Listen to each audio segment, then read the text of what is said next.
Hello everyone, welcome to my channel learn physics slowly. আজকে দ্বাদশ শ্রেণী পদার্থবিদ্যার ধারকত্ব ও ধারক এই অধ্যায়ের বহু বিকল্প ভিত্তিক প্রশ্ন এমসিকিউ কোশ্চেন নিয়ে আলোচনা করব।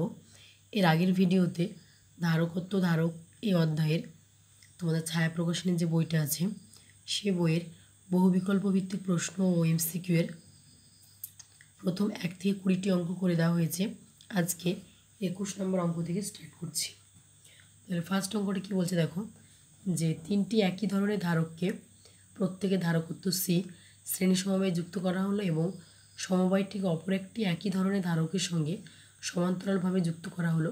সমগ্র সমবায়ের তুল্য ধারকত্ব কত হবে? এখানে তোমাদের অপশান বি বলেছে সঠিক, 4/3 ইন্টু সি। তাহলে এটা কী করে আসছে দেখি। দেখো, তিনটি একই ধরনের ধারককে শ্রেণী সমবায়ে যুক্ত করা হলে তুল্য ধারকত্ব হয় কত? 1/c dash equals to 1/c plus 1/c plus 1/c সমান 3/c। তার আগে একটা রিকোয়েস্ট করবো, যারা এখনও এই চ্যাপ্টারটি ভালো করে পড়োনি তারা কিন্তু এমসিকিউ কোশ্চেনগুলো করতে তোমাদের সমস্যা হতে পারে। তাদেরকে রিকোয়েস্ট, তারা অবশ্যই এই চ্যাপ্টারটি ভালোভাবে থরলি পড়বে, তবে এমসিকিউ কোশ্চেনগুলো ভালোভাবে বুঝতে পারবে। তাহলে এখানে সি ড্যাশ সমান হলো c/3। এই সি ড্যাশ সমান c/3 ধারককে সি ধারকের অপর একটি সমান্তরাল ধারকের সঙ্গে যুক্ত করলে তুল্য ধারকত্ব হচ্ছে কত? c double dash equals to c plus c/3 সমান 4c/3। এখানে অপশন বি হচ্ছে সঠিক। তারপরে তোমাদের 22 নম্বর কোশ্চেনটা কী বলেছে, যে c1 ও c2 ধারকত্বের দুটি সমান্তরাল সমবায় যুক্ত আছে। কিউ পরিমাণ আধান সমবায়কে দেওয়া হলে তা উভয় ধারকে বণ্টিত হবে। c1 ও c2 ধারকত্বের ধারক দুটিতে আধানের অনুপাত কত? এখানে তোমাদের অপশান এ বলেছে সঠিক। তাহলে দেখি আমরা ক্যালকুলেট করি এই আসছে কি। তাহলে এ c1 ও c2কে সমান্তরাল সমবায়ে যুক্ত করা হয়েছে। এবার কিউ পরিমাণ আধানকে c1 এবং c2 ধারকের মধ্যে বণ্টন করা হয়েছে। আমি মনে করলাম কিউ পরিমাণ আধানের q1 এবং q2 অংশ c1 এবং c2 ধারকত্বে বিভক্ত করা হয়েছে, অর্থাৎ q1 পরিমাণ আধান c1 ধারকত্বে দেওয়া হয়েছে এবং q2 পরিমাণ আধান c2 ধারকত্বে দেওয়া হয়েছে, যেখানে q সমান ধরে নিয়েছি q1 প্লাস q2। এবং এটা যেহেতু সমান্তরাল সমবায় আছে তাই প্রত্যেকটি ধারকের ক্ষেত্রে বিভব প্রভেদের মান একই থাকবে, তাই বিভব প্রভেদ ধরলাম দুই ক্ষেত্রে ক্যাপিটাল ভি। অতএব তাহলে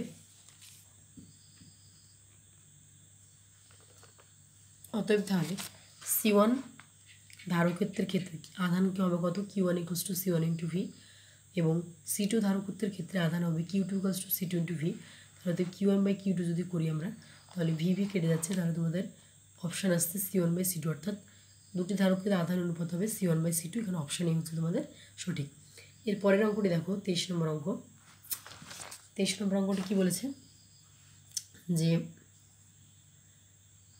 2 মাইক্রোফ্যারাড এবং 1 মাইক্রোফ্যারাড ধারকের আধান হবে যথাক্রমে কত? তাহলে এখানে তোমাদের অপশান ডি দেওয়া আছে 2 এবং 2। তাহলে কী করে হচ্ছে দেখো, এখানে 2 মাইক্রোফ্যারাড এবং 2 মাইক্রোফ্যারাড দুটো শ্রেণীতে আছে। তাই এখানে দুটি যদি শ্রেণীতে থাকে তাহলে তার তুল্য রোধ কত হবে? c equals to 1 microfarad.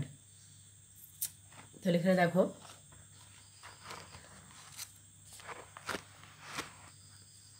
1 microfarad আসছে এবং এখানে 1 মাইক্রোফ্যারাড, এবং এই সমগ্র বর্তনী 2 ভোল্টের ব্যাটারির সাহায্যে সাপ্লাই করা আছে।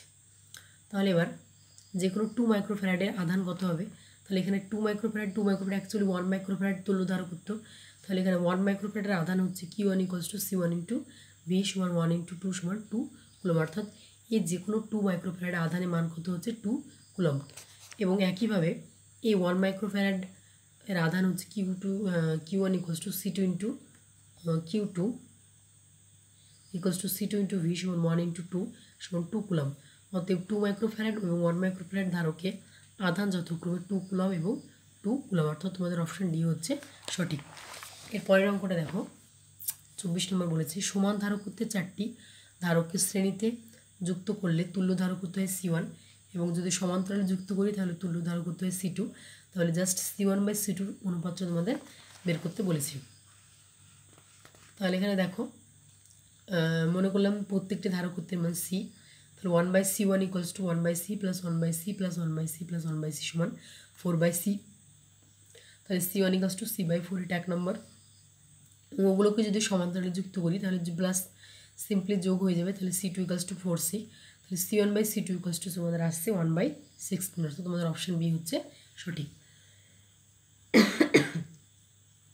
এরপর তোমাদের 25 নম্বর অঙ্কটা দেখো। 25 নম্বর অঙ্কটা কি বলেছে যে সি ধারকত্বের 5টি ধারককে যুক্ত করা হয়েছে, পি এবং আর এর মধ্যে ধারকত্ব কত এবং পি ও কিউ এর মধ্যে ধারকত্ব কত সেটা তোমাদের নির্ণয় করতে বলেছে। তাহলে আমরা ফার্স্ট পি এবং আর এর অ্যাক্রসে দেখব। তাহলে পি এবং আর এর অ্যাক্রসে আমরা দেখতে পাচ্ছি এই দুটো শ্রেণীতে আছে এবং এই তিনটেও শ্রেণীতে আছে। সরি। এবং এই পরস্পর আবার এই দুটো শ্রেণীতে এবং এই তিনটে শ্রেণীতে এবং পরস্পর এরা আবার কিসে থাকবে, সমান্তরালে থাকবে। তাহলে আমরা এখান থেকে পি ও, এটা হচ্ছে 25 নম্বর, পি ও আর এর মধ্যে তুল্য ধারকত্ব হবে। তাহলে এখানে ফার্স্ট একদম স্টেপ বাই স্টেপ বোঝো। তাহলে ফার্স্ট হচ্ছে কি এখানে বলো তো, এই পি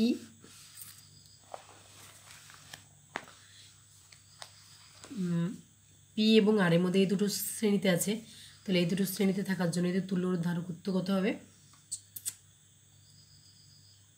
তুল্য ধারকত্ব একটা মনে করছি C1 ইকুয়ালস টু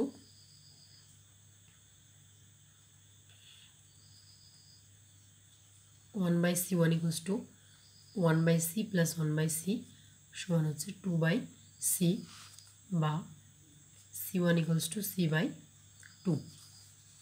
ঠিক আছে। এরপর এই তিনটেও শ্রেণীতে আছে। তাহলে এই তিনটের জন্য শ্রেণীতে থাকার জন্য তাহলে আর একটা তুল্যরোধ হচ্ছে 1/C2 equals to 1/C plus 1/C plus 1/C সমান 3/C বা C2 সমান C/3। এরপর কি হচ্ছে, C1 এবং C2 পরস্পর সমান্তরালে আছে। এখানে ছবি থেকে দেখতে পাচ্ছ যে এই দুটো শ্রেণীতে আছে, এই তিনটে শ্রেণীতে আছে। তাহলে এগুলোকে একসঙ্গে যোগ করছি, এগুলোকে একসঙ্গে যোগ করছি, তাহলে এরা পরস্পর কিসে থাকছে, সমান্তরালে থাকছে। তাহলে এবার আমরা আবার কী করব, C1 এবং C2-র তুল্য ধারকত্ব C ইকুইভ্যালেন্ট সমান CPR সমান হচ্ছে C1 প্লাস C2। যেহেতু সমান্তরালে আছে C1 ও C2, তাহলে এখানে জাস্ট যোগ করে দেবো C/2 প্লাস C/3, লসাগু হচ্ছে 6, তাহলে 5C/6। ঠিক আছে।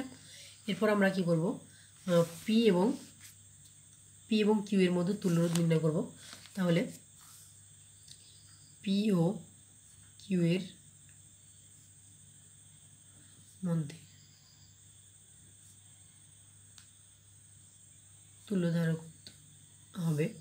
তাহলে আগে ফার্স্ট একইভাবে আমরা করছি 1/C1 ইকুয়ালস টু 1/C বা C1 ইকুয়ালস টু C। দেখো এখানে পি এর কি প্রশ্নে একটাই রোধ আছে, ঠিক আছে, C1 ইকুয়ালস টু C এবং 1/C2 সমান হচ্ছে। এবং এখানে আমরা দেখতে পাচ্ছি এই চারটি রোধ পুরোগুলো সবগুলোই শ্রেণীতে আছে। এই চারটি রোধের শ্রেণীরোধে থাকার জন্য যে তুল্যরোধ হবে সেই তুল্যরোধের সঙ্গে C হচ্ছে কি সমান্তরাল আছে। তাহলে আমরা আগে চারটি রোধের শ্রেণী সমান বের করবো 1/C plus 1/C plus C plus 1/C সমান 4/C। অতএব C2 ইকুয়ালস টু C/4। অতএব C1 ও C2 তুল্য ধারকত্ব সমান CPQ সমান হচ্ছে C1 প্লাস C2 সমান C প্লাস 4/C সমান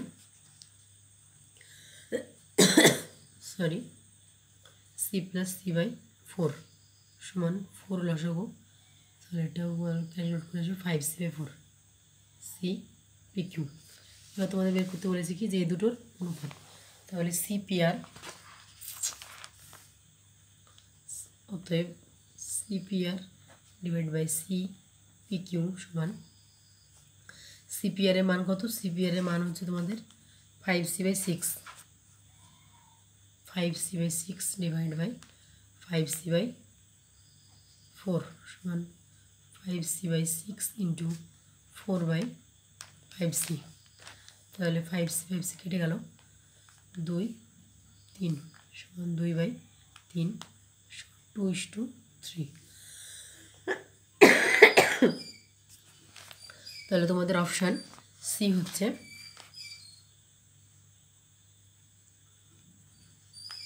সঠিক। বুঝতে পারলে? তাহলে অঙ্কটা ভেঙে ভেঙে করলাম, তাই একটু অনেকটা বড় হলো, কিন্তু অনেকটা সহজ, অঙ্কটা সহজ আছে। ঠিক আছে, এরপর 26 নম্বর অঙ্কটা দেখো কি বলছে, যে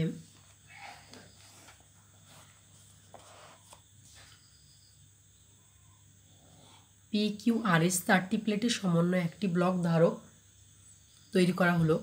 প্লেটগুলির প্রত্যেকের ক্ষেত্রফল আলফা এবং পরপর দুটি প্লেটের মধ্যবর্তী দূরত্ব ডি। এ ও বি এর মধ্যে ব্লকটির তুল্য ধারকত্ব কত হবে? তাহলে এখানে তোমাদের একটা ফর্মুলা আছে, যতগুলো প্লেট থাকবে তার থেকে আমরা কি করব, n-1 করব। ঠিক আছে, তাহলে এখানে তোমাদের যে ফর্মুলাটা আছে সেটা হচ্ছে, এখান থেকে দেখে নাও,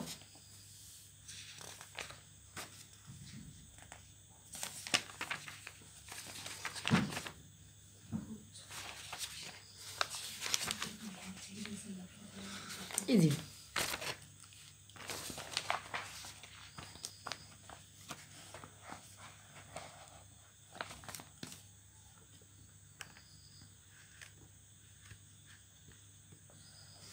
এখানে দেখো যে n সংখ্যক পাত বিশিষ্ট এরূপ একটি ধারকত্বের ফর্মুলা হয় C=n-1 k ε0 α/d। ঠিক আছে, তাহলে এখানে আমরা জাস্ট কী করবো, n থেকে আমরা 1 বাদ দিব। তাহলে এখানে তোমাদের গলায় খুব প্রবলেমের জন্য তোমাদের আওয়াজটা একটু খারাপ আসতে পারে। তাহলে এখানে দেখো, এখানে 4টি n এর মান দেওয়া আছে কত, 4, 1 2 3 হচ্ছে 4টি প্লেট আছে। তাহলে এখানে তোমাদের ফর্মুলাটা কি হবে, জাস্ট ফর্মুলাটা হবে C=n-1 k ε0 a/, এখানে ক্ষেত্রফলে আলফা দেওয়া আছে বাই ডি। তাহলে এখানে n এর মান দেওয়া আছে কত, 4, 4টি প্লেট দেওয়া আছে 1 2 3 4। তাহলে এখানে মানে আমরা n এর মান বসাবো কত, 4 - 1 ইন্টু k ε0 α/d। তাহলে এখান থেকে তোমাদের আসছে অ্যান্সার 3 k ε0 α/d। তাহলে তোমাদের অপশান বি হচ্ছে সঠিক। এরকমভাবে অঙ্কগুলো করার নিয়ম, প্লেট সংখ্যা গুলো নেবে, তার থেকে 1 বিয়োগ করবে, তাহলে তোমাদের রেজাল্ট চলে আসবে। তারপর 27 নম্বর অঙ্কটা দেখো, এটাও সেম দেওয়া আছে যে এ ও বি বিন্দুর মধ্যে কার্যকর ধারকত্ব কত হবে। তাহলে এখানেও একইভাবে তোমাদের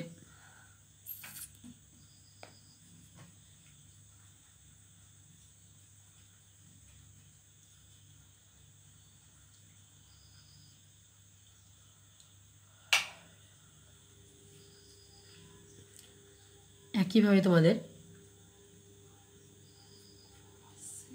4টি প্লেট দেওয়া আছে। তাহলে এখানে যদি n-1 করো, তাহলে তোমাদের 3 ε0 α/d অ্যান্সার চলে আসবে সি। তোমাদের 26 নম্বর অঙ্কটা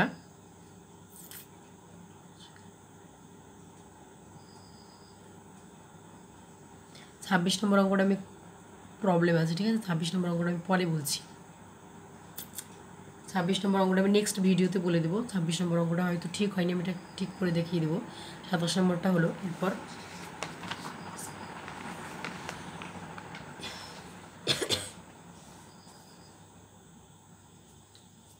তারপরে দেখো এখানে 28 নম্বর অঙ্কটা, সমান ক্ষেত্রফল বিশিষ্ট 3টি পাতকে চিত্র অনুযায়ী যুক্ত করা হয়েছে, কার্যকর ধারকত্ব কত হবে। তাহলে এখানে 3টে প্লেট দেওয়া আছে 1 2 3। তাহলে একইভাবে ফর্মুলা n-1 ε0 α/d। ঠিক আছে, তাহলে এখানে n এর মান হচ্ছে কত, 3। তাহলে 3 - 1 ε0 α/d সমান 2 ε0 α/d। তাহলে তোমাদের এখানে অপশান ডি হচ্ছে সঠিক।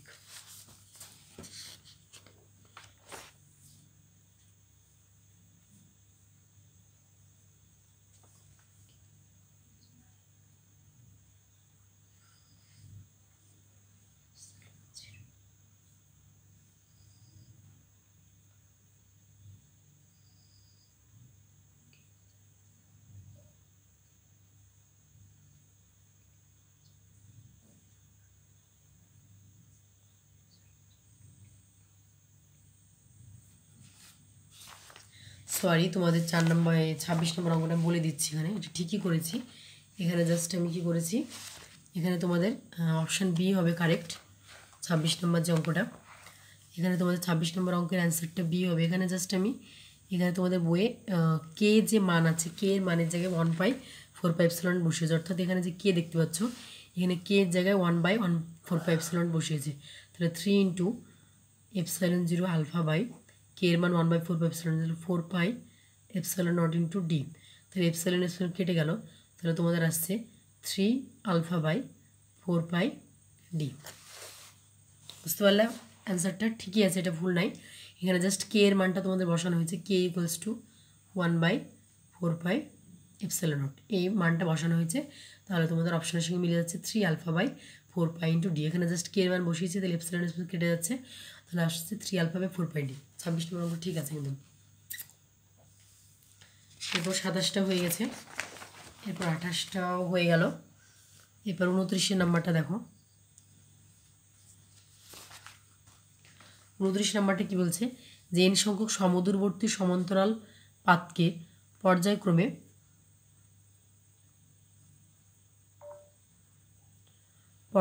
যুক্ত করে একটি সমবায় গঠন করা হলো। যদি পরপর দুটি পাতের মধ্যে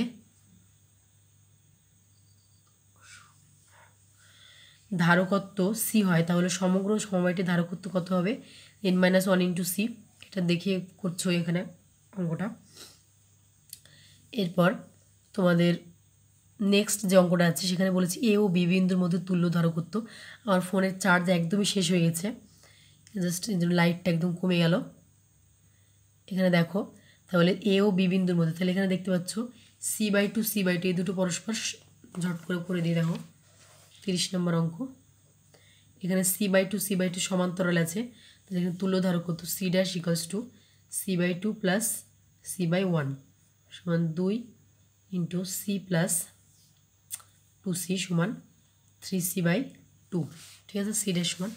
এবার এই 3c/2 এর সঙ্গে এই c এবং এই c সমান্তরাল আছে, তাহলে আমরা কি করব, এবার এ ও বি বিন্দুর মধ্যে ধারকত্ব c' = 1/c' = 1/c plus 1/3c/2 plus 1/c সমান 1/c plus 2/3c plus 1/c সমান এখান থেকে আসছে 2/c প্লাস 2/3c। তাহলে 3c লসাগু, তাহলে এখান থেকে 3 আসছে, 6 প্লাস 2 সমান 8/3c। তাহলে এখান থেকে তোমাদের c' সমান আসছে 3c/8।